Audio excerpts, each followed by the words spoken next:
Okay. We left off from Tes Vav and Aleph.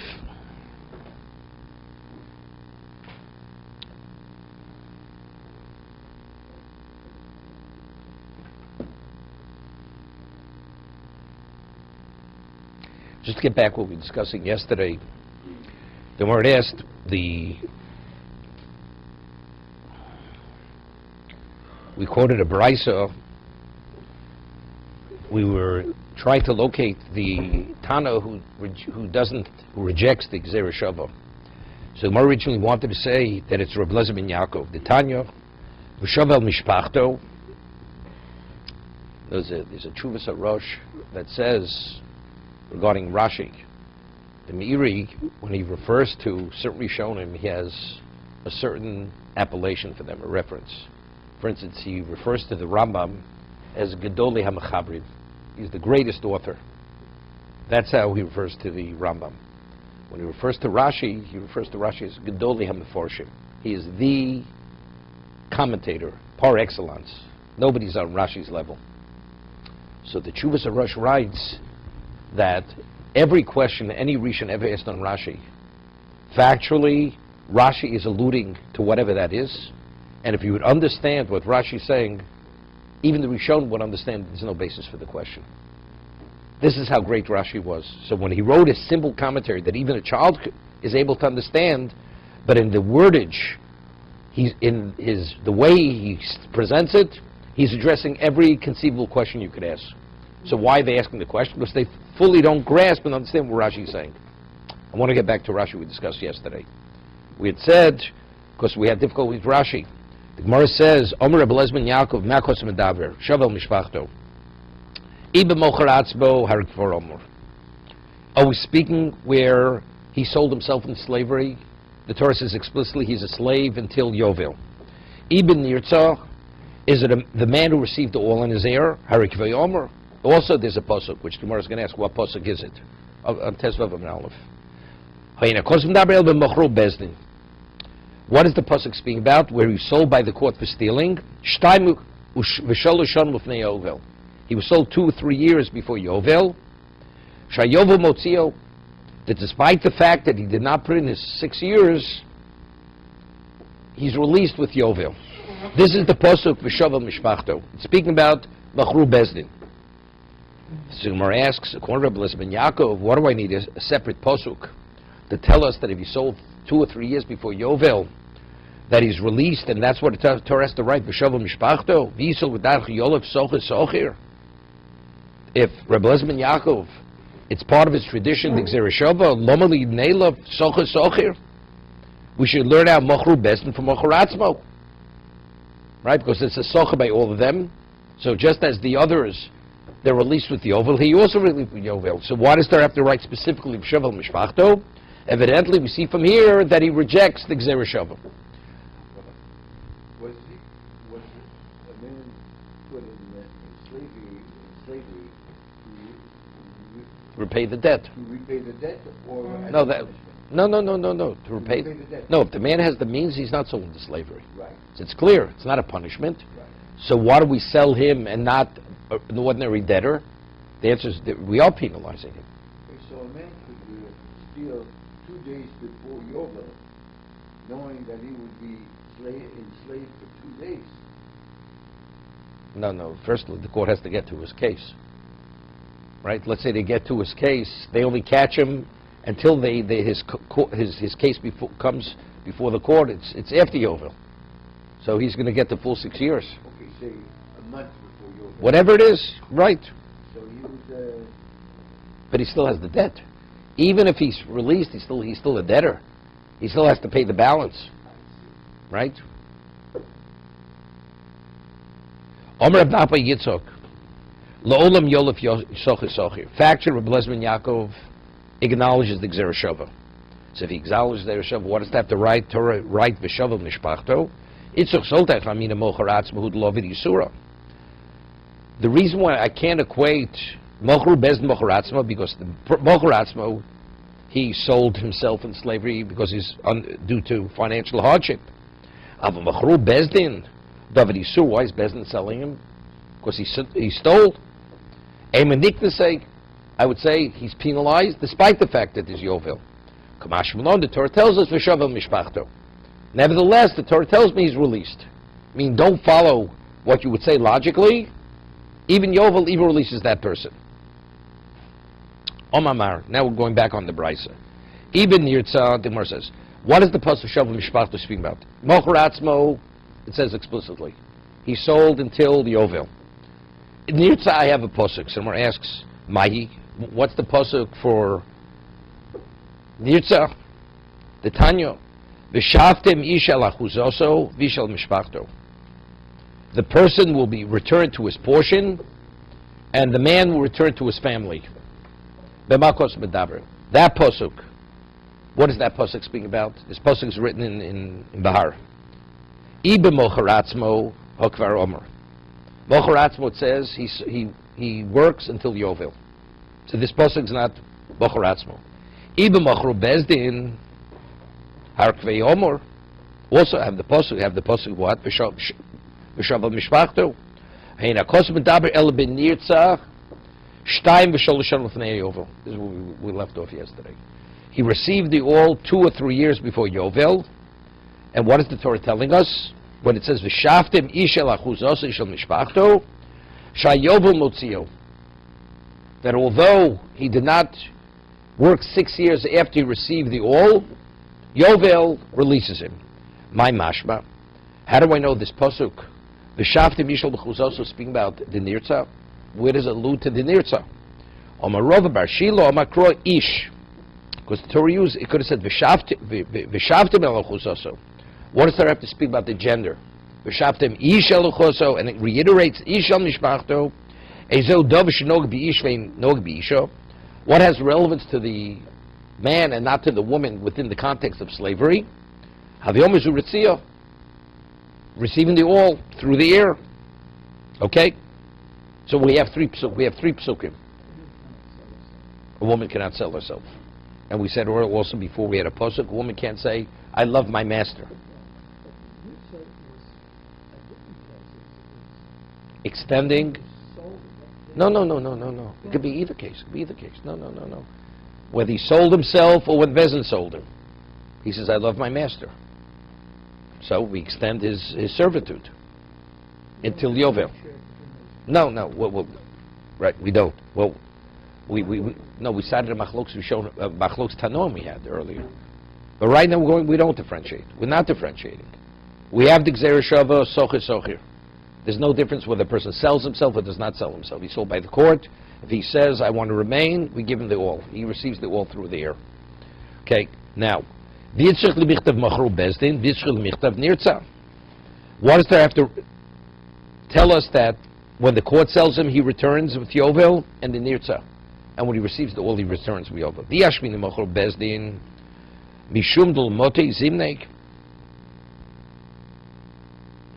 Nirtza, I'd say, why is he released? Let's say he was sold into slavery, and he's worked 4 years. Now the time comes, he's released.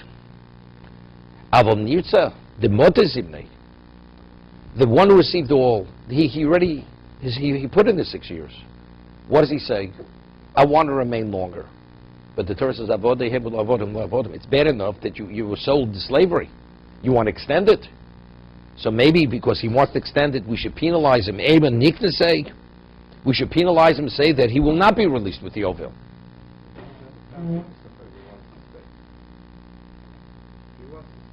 The Torah says, Yovel comes, you're out. You cannot stay. No, the other way.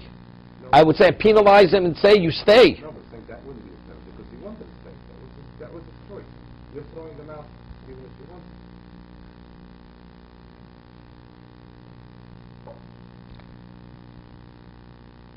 Let me ask, when a person is Ohaftis Ishti, is Bonai, it's not his wife, it's not his children, but I love them as they are. So what is the man? The man's a fool.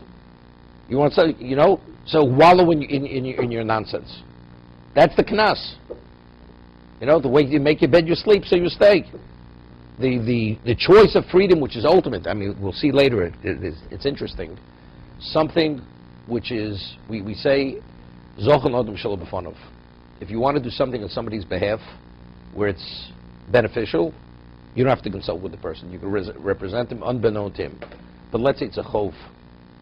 It's something which is a detriment. You can't represent the person.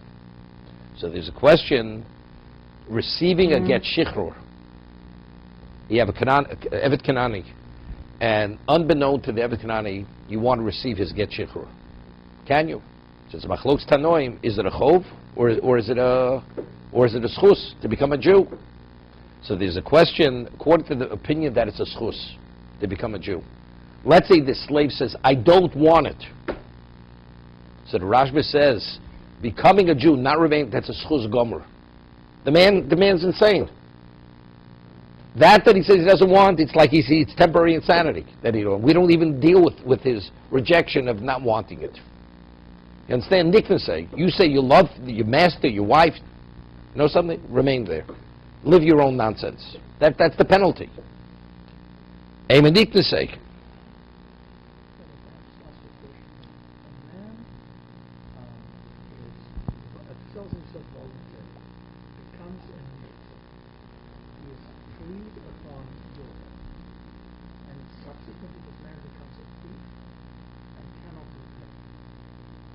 He sold again?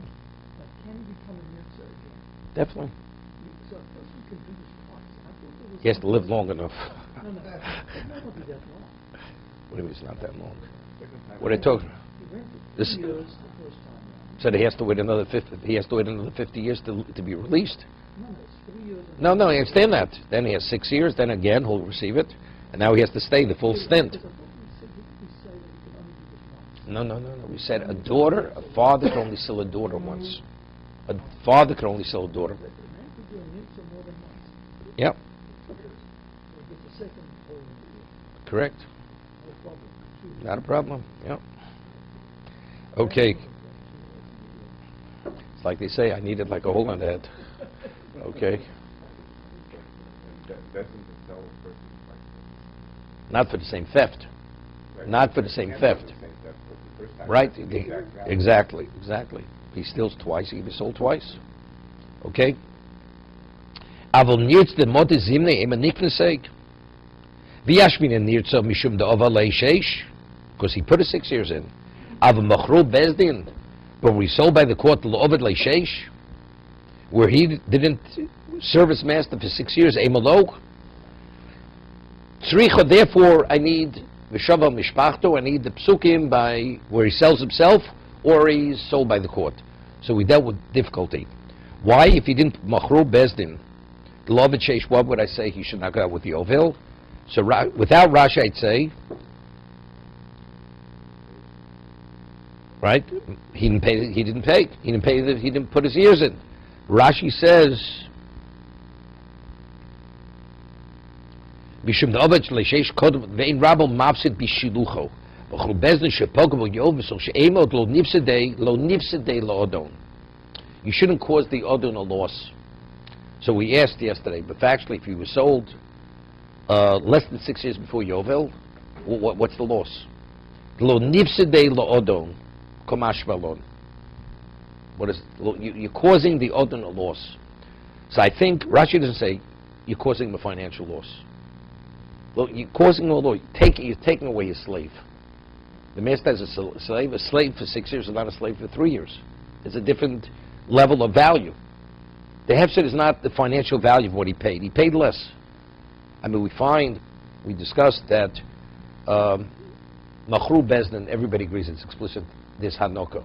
When the man is relieved after 6 years, you have to give a gift. Right? And the Torah says, and Hashem will bless you for it. Will bless you for it. I mean, it's bad enough the master has to release the slave, which he believes almost it's like his chattel, and he has to release him after 6 years regardless whether he wants to or not. He has to release him. On top of that, I should give him a compensation package. Torah says, Yivarech Hashem. God will bless you for it. You'll receive a bracha for doing that. Because ultimately, what's the value? The value is financial. Hashem will make it up to you in many ways. That's what Torah says. So I'm saying over here, factually, the man is disappointed when he loses the slave. So it's bad enough he loses the slave after 6 years, but here he has the slave less than 6 years. So maybe you'd say 6 years is minimally to give the master at least something which is semi-substantial. 6 years worth of servitude. So the nipstay is not financial. The nipstay is losing a slave. That's the loss.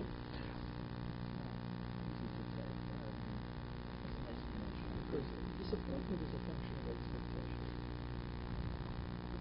But it's a societal expectation. It's a mindset. But But of course, it manifests itself in financial. I mean, you just train the man. The person says, you want the job, you have to stay at least for 10 years. Because it's not worth my while to train you and everything else if you're going to leave before 10 years.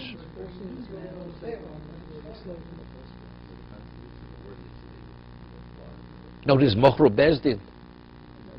no one is forcing this particular man to take on a slave. He does that voluntarily. And he knows that it's going to be 3 years and 6. And he chooses to... Wait, one second. So why does a person purchase the slave? He makes a calculation, whatever his calculation. It's worth his while. But simultaneously, he's also assisting Bezdin in reimbursing the victim. Yes. So there's a certain mitzvah aspect to it also over here. No requirement. No, it's not obligatory. Okay. So he has an expectation. It's going to be... But the Torah, very often, even if the Torah presents something, it presents it in a context where a person's not going to be disappointed. Not be disappointed. So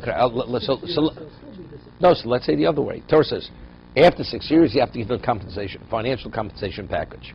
And Torah says, and don't be disappointed because Hashem will give you bracha. Look, you know something? You didn't initially have to buy the man.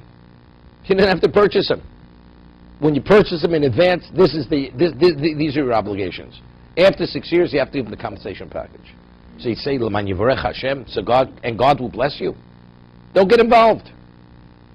But the man still feels it's not fair. He was burdened. He was burdened for no reason, right? But the Torah still has to give you that understanding. L'man yivarech Hashem, that Hashem will bless you. So even though initially it was never an obligation to buy the slave, only one way. No, he could buy himself out. He could. That's what we call pigeon. He redeems himself. But we're going to see on the second side of the page, if a person sold to a goy, to a non-Jew, there's a mitzvah on the family to redeem him. They go to the non-Jewish master and say, we want to redeem our relative, and he has to release him. A Jewish master, if the slave himself has the means, he goes to the master. But if the family says, we want to redeem our relative, he doesn't have to pay attention to them. The closest relative. No, the closest relative. But then you give him a gift. If they give him a gift. But let's say they don't want to give him a gift.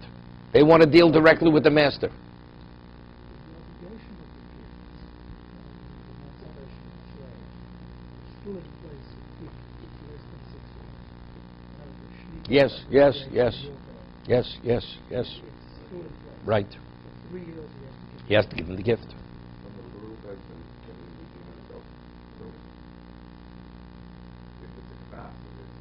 Yes, he could redeem. But it's no worse than initially. Initially, let's say he has the means to repay the thief. He's not sold in slavery for, right? It's only because he didn't have the means to repay the victim. Okay.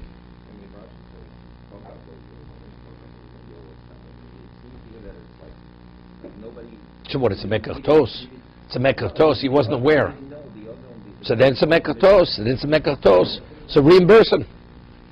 If the man, let's say, thought he was buying for 6 years, because he didn't realize Yovel is around the corner, and he paid for 6 years, then it turns out to be he only had 3 years. Seemingly, the seller would have to reimburse him for the difference.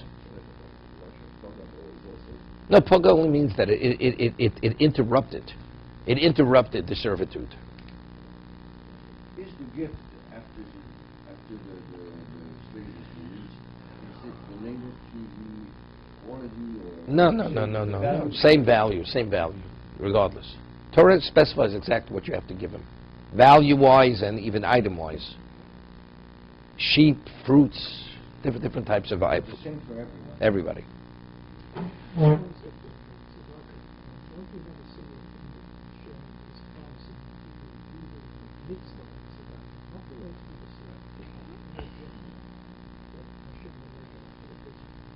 it's a different situation. There it's different. One is, this is l'man yivorecho, there it says aser ta'aser. Bishvil shetis asher, there the Torah speaks especially wealth. Stock is wealth. There's a difference in the double mention. Right, that it's wealth, you will become wealthy. Here it's not wealth, Hashem will bless you. Blessing doesn't mean wealth. Meaning you'll be compensated. And bracha doesn't only manifest itself in finances. It could be other areas of bracha. Okay? The Torah says, avodu la'olam, right? The person who sells him to slavery, he's avodu la'olam. He's a slave forever. What is forever? Doesn't mean forever. Rashi's avodu la'olam means olam shel yovel. The ikos rachmana la'olam, if the Torah would have only said he's a slave la'olam, hava mina la'olam mamash. I'd say, when he receives the martzeah, avodu la'olam means he's forever. He's not released with yovel. Kosev rachmana b'shavtim. The Torah says no, he returns. Okay?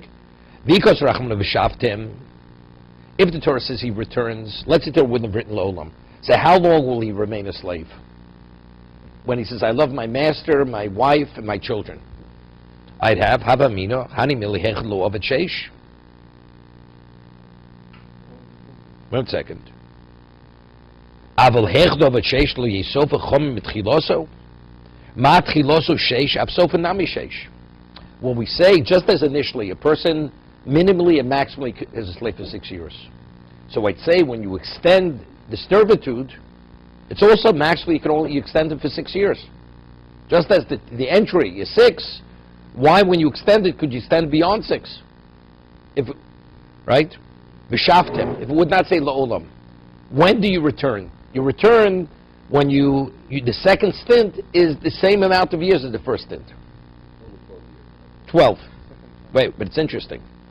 We showed from the language of the Mishnah, normally you would say, we said earlier, when does the man have to make the declaration, I love my master, my wife, and my children, before the 6-year period is completed? If the 6 years expire, he can no longer say it. But during that time, he says it. So we had a question, is the Martzeh an extension of the 6, or the Martzeh is a new kinyan? It's the equivalent of reacquiring him for the additional years. Because the Mishnah uses a term, Hanitza nikne b'ritziyah. He's nikne, he's acquired through ritziyah. So what is the connotation of nikne? It's a new acquisition. So it logically makes sense. But when we speak about the acquisition of a slave, how many years could you acquire a slave? 6 years. Not less, not more. So I would say, if the Torah wouldn't say la'olam, it says v'shavtem, when does he return? Since the martzeh is a new act of acquisition, to what extent? Well, I only have 1 degree of period of time. That's 6 years. So just as tchilosu sheishonim, the additional years is also sheishonim. But if you say it's an extension, to what degree do you extend it? It's not as good. Okay? So with the language of the Mishnah, it makes sense without the word la'olam, there would not be more than 6. It would not be less, not be more. So what does the Mishnah uses la'olam? No, the Torah uses the word la'olam. Wait. Kamashla la'olam, la'olam shel yovel. If it would just say v'shavtem, I would say he returns after the additional 6 years. If it would say la'olam, avod la'olam means forever. So therefore he does return, and it says la'olam, so that it's contradictory. What does la'olam mean? It means whenever yovel should fall out, that's when he returns. That's explicit in the Torah. That's explicit. What is the role of Shemitah in all of this? The Shemitah, not your. Well, again, I knew it. What is the role of Shemitah? Shemitah is only regarding a loan, and also the produce being ownerless. So if the land is for 6 years and it crosses over Shemitah, No effect. No. it just continues Right. Returning of assets is only yovel. Like if he purchased a piece of property from a person, and the property was his from when they divided the land. So that's his family, what would you call, heritage. So then it says everything returns to its source. At Yovel. At Yovel. But no Shmita. Slaves also. So Shmita doesn't affect anything. Nothing. No. Correct. So what's the correct reason for using the word olam rather than yoke? Yes. That's what I'm saying. I mean, there's nothing comes from that extra word olam. Okay. The Gemara just explained why la'olam means la'olam shel yovel. So why should Why? you say Okay. So what I once said, there's a Ramchal. No, he says, so why does there use la'olam? If la'olam means forever, so don't use the word forever. So la'olam means olam shel yovel. Say yovel. Right? That's a question. That the Gemara's not dealing with. So I explained it this way. The Ramchal says, the Torah says that you must keep Shabbos. Yovel is also, it's Shabbos. It's the equivalent of Shabbos. So Shemitah is Shabbos. So he explains, we work 6 days, we rest on the 7th. So he says, if we want to commemorate the Shabbos, what do we have? 52 Shabbosim. A person chooses 52 Shabbosim. He doesn't say, he'd say, well, because it's the way God created the world. 6 days, he rests on the 7th, so we have to emulate God's behavior. So the 7th day, we refrain. He doesn't say that. He explains that in terms, a Jew is a spiritual being. Our physicality is only the context we find ourselves. A Jew has to be spiritually reinvigorated after every 6 days. Being involved in the mundane for 6 days, we need a reinvigoration, which is the 7th day, because the 7th day is a spiritual day. But if you go beyond the 6 days and you're into the 7th day, you become so depleted that you can't even restore it. So therefore, it's always the cycle of 6 and 7. We work for 6 years.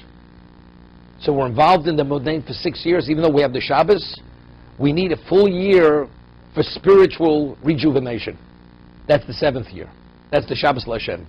This is the idea. A slave is meant to be a slave. We have one master.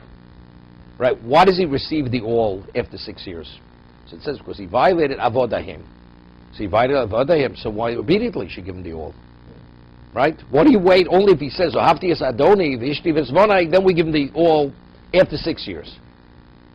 You violated Ozen Shisham b'Sinai, avodahim. You're my subjects. We should give him the all immediately.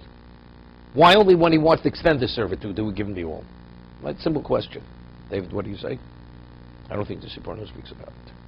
So what I said was, because you retain your identity as God's subject, that's only 6 years. Once you cross the line of 7th year, then you permanently, you've damaged your profile as God's subject. Then already you're assuming the identity of somebody else. 6 years, you still retain your own identity. What is that? That's the Tzelem Elokim. That's Avodah. Once you cross that line, then it's La'olam. Factually, the damage is La'olam. It is. It's permanent. However, when you're released, that's Olam Shel Yovel. Therefore, only after 6 years do I give him the all for that reason. That's the way I explained it. To be continued.